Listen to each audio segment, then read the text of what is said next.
12 मार्च 2026ला पंढरपूर शहर पोलीस स्टेशनमध्ये हरी सरवदे नावाच्या एका व्यक्तीनं एक तक्रार दाखल केली. यामध्ये आपली पत्नी घरातून बेपत्ता झाल्याचं हरीने पोलिसांना सांगितलं. त्याच दिवशी पंढरपूर ग्रामीण पोलिसांना एका महिलेचा नग्नावस्थेतला मृतदेह सापडला. त्यानंतर अपहरण झालेली महिला आणि मृत महिला एकच असल्याचं पोलिसांच्या तपासात समोर आलं. पण या महिलेचा मृत्यू नेमका कसा झाला, कोणी केला, याचा शोध पोलिसांना लागत नव्हता. नग्नावस्थेत मृतदेह सापडल्यामुळं मृत्यूच्या आधी महिलेसोबत काही चुकीचा प्रकार घडल्याचा संशय सुद्धा पोलिसांना आला. महिनाभर पोलीस या प्रकरणाचा तपास करत होते, पण या प्रकरणाचं गूढ दिवसेंदिवस वाढत चाललं होतं. अखेर 1.5 महिन्यानं पोलिसांना या प्रकरणात महत्वाची लीड मिळाली आणि या प्रकरणाचा उलगडा झाला. पती हरी सरवदेनंच आपल्या पत्नीची हत्या केली, पण पोलिसांना आपल्यावर संशय येऊ नये म्हणून त्यानं या सगळ्या प्रकरणाचं एक खतरनाक प्लॅनिंग केलं होतं.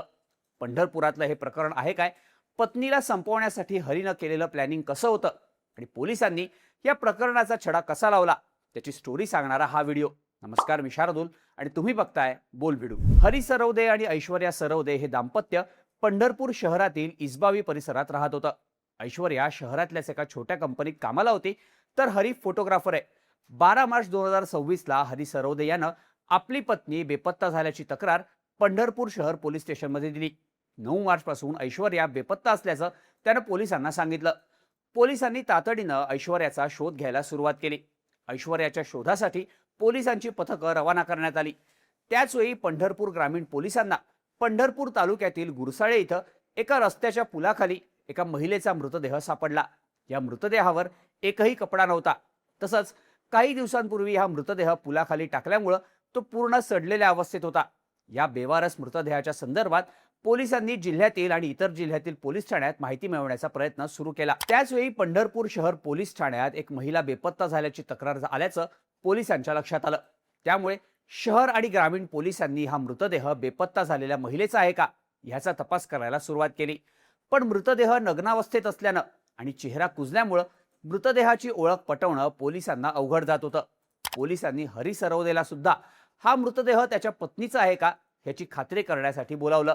पण हरीने ही आपली पत्नी नसल्याचं पोलिसांना सांगितलं. त्यामुळे या प्रकरणात गूढ वाढलं.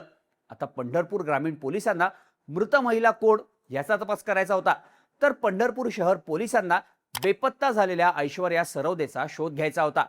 पोलिसांनी पुन्हा एकदा मृतदेह ऐश्वर्याचाच आहे का या अँगलनं तपास करायला सुरुवात केली. यावेळी त्यांनी ऐश्वर्याच्या ऑफिसमध्ये काम करणाऱ्या तिच्या सहकाऱ्यांना ओळख पटवण्यासाठी बोलावलं. तेव्हा ऐश्वर्याच्या एका मैत्रिणीनं मृतदेहावरील दागिने आणि गळ्यातल्या काळ्या धाग्यावरून हा मृतदेह ऐश्वर्याचाच असल्याचं पोलिसांना सांगितलं. ऐश्वर्या सरवदेची हत्या झाल्याचं समोर येताच पोलिसांनी आरोपींचा शोध घेण्यासाठी तपासाची चक्र फिरवली. मृतदेह नग्नावस्थेत सापडल्यामुळं अत्याचार करून हत्या करण्यात आल्याचा संशय सुद्धा पोलिसांना आला. पण पोस्टमॉर्टम रिपोर्टमध्ये असं काहीच घडलं नसल्याचं पोलिसांना समजलं. गळा दाबून ऐश्वर्याला संपवण्यात आल्याचं सुद्धा पोस्टमॉर्टम रिपोर्टमधून सांगण्यात आलं. मग पोलिसांनी या प्रकरणात तांत्रिक पुरावे तपासले. ऐश्वर्याचा फोन, तिच्या सोशल मीडिया अकाउंट्सची तपासणी करण्यात आली. तेव्हा 9 मार्चला ऐश्वर्यानं आपल्या व्हॉट्सअपवर आपण वॉटर पार्कला फिरायला जात असल्याचं स्टेटस ठेवलं होतं. 9 मार्चलाच ऐश्वर्या बेपत्ता झाल्याचं हरीनं पोलिसांना सांगितलं होतं. या सगळ्यामुळं दिवसेंदिवस या प्रकरणाचा गुंता आणखीनच वाढत चालला होता. ऐश्वर्याची हत्या कोणी केली याचं उत्तर पोलिसांना काही केल्या सापडत नव्हतं. ज्यावेळी ऐश्वर्यानं व्हॉट्सअपवर स्टेटस ठेवलं होतं त्यावेळी असलेलं तिचं लोकेशन हे वेगळं असल्याचं तांत्रिक पुराव्यांच्या आधारे पोलिसांना समजलं. ज्या वॉटर पार्कचं लोकेशन ऐश्वर्यानं टाकलं होतं त्या दिशेला ती गेलीच नसल्याची माहिती पोलिसांना मिळाली. तसंच तिची स्टेटस ठेवण्याची पद्धत सुद्धा नेहमीपेक्षा वेगळी असल्याचं पोलिसांना जाणवलं. या प्रकरणात पोलिसांना सापडलेला हा महत्वाचा धागा होता. पोलिसांनी पुन्हा एकदा ऐश्वर्याचा पती हरी सरवदेची चौकशी करायला सुरुवात केली. तेव्हा हरीच्या बोलण्यात आणि त्याने तक्रारीत दिलेल्या माहितीत पोलिसांना विसंगती आढळून आली. तसंच ऐश्वर्याचा मृतदेह तिच्या मैत्रिणीनं ओळखला, पण पती असून सुद्धा हरीला मृतदेहाची ओळख पटवता का आली नाही असा प्रश्न पोलिसांना पडला आणि त्यांच्या संशयाची सुई हरीकडे वळली. पोलिसांनी हरीला ताब्यात घेऊन त्याची चौकशी केली आणि या संपूर्ण प्रकरणाचा खुलासा झाला. आपणच ऐश्वर्याची हत्या केल्याची कबुली हरीनं पोलिसांना दिली. लग्नानंतर सुरुवातीची काही वर्ष ऐश्वर्या आणि हरीमध्ये सगळं काही सुरळीत सुरू होतं. त्यांना 2 मुलं सुद्धा होती. पण नंतर ऐश्वर्या सोशल मीडियावर जास्त वेळ घालवायला लागली. त्यामुळे हरीला ऐश्वर्याच्या चारित्र्यावर संशय यायला लागला. आपली पत्नी सतत सोशल मीडियावर कोणासोबत तरी चॅटिंग करत असते आणि तिचे कोणाशी तरी अनैतिक संबंध आहेत. ती प्रियकराच्या मदतीनं आपली हत्या करेल असा संशय हरीला होता. तसंच ऐश्वर्या अनेकदा घर सोडून निघून जायची आणि 2-3 दिवसांनी पुन्हा घरी यायची. त्यामुळे ती आपल्या प्रियकराला भेटायला जात असल्याचा राग हरीच्या मनात होता. याच रागातून त्यानं ऐश्वर्याला संपवायचं ठरवलं. 9 मार्चला हरीनं ऐश्वर्याची आपल्या घरीच गळा दाबून हत्या केली. आपण हत्या केल्याचं आपल्या मुलांना कळू नये म्हणून त्याने त्यांच्यापासून मृतदेह 1 दिवस घरातच लपवून ठेवला. नंतर मुलांच्या नकळत त्याने ऐश्वर्याचा मृतदेह एके ठिकाणी नेऊन पुरला.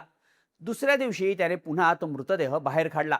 जर ऐश्वर्याच्या मृतदेहाची ओळख पटलीच तर अत्याचार करून तिची हत्या झाल्याचं भासवण्यासाठी हरीनं ऐश्वर्याच्या अंगावरचे सगळे कपडे काढून टाकले आणि तिचा मृतदेह एका पोत्यात गुंडाळून तो गुरसाळे इथल्या रस्त्याच्या पुलाखाली फेकून दिला. धक्कादायक गोष्ट म्हणजे 2-3 दिवस हरी मृतदेहाची पाहणी करण्यासाठी तिथे सतत येत होता. मृतदेह पूर्ण सडल्याचं लक्षात आल्यानंतर आता ऐश्वर्याची ओळख पटवणं कठीण आहे याची खात्री झाल्यानंतर हरीने पोलीस स्टेशनमध्ये तक्रार द्यायचं ठरवलं. 12 मार्चला त्याने पंढरपूर शहर पोलीस स्टेशनमध्ये ऐश्वर्या बेपत्ता झाल्याची तक्रार दिली. तसंच ऐश्वर्या स्वतः घरातून निघून गेल्याचं वाटावं म्हणून त्यानं आणखी एक प्लॅन केला होता. त्यानं 9 मार्चला ऐश्वर्याची हत्या केल्यानंतर तिच्या फोनवरून व्हॉट्सअपवर ती वॉटर पार्कला जात असल्याचं स्टेटस ठेवलं. ऐश्वर्याची हत्या आपण केल्याचा कोणताही संशय येऊ नये म्हणून हरीने पोलिसांची दिशाभूल करण्यासाठी सगळं काही प्लॅनिंग केलं होतं. पण ऐश्वर्याच्या अंगावरील दागिने, काळा धागा आणि मोबाईल लोकेशन ह्यावरून पंढरपूर पोलिसांनी 1.5 महिन्यात या गुंतागुंतीच्या हत्या प्रकरणाचा छडा लावला.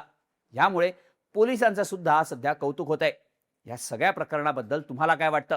याबद्दलच्या तुमच्या प्रतिक्रिया कमेंट करून नक्की सांगा आणि अशाच माहितीपूर्ण व्हिडिओजसाठी बोल व्हिडिओच्या YouTube चॅनलला सबस्क्राईब करायला विसरू नका.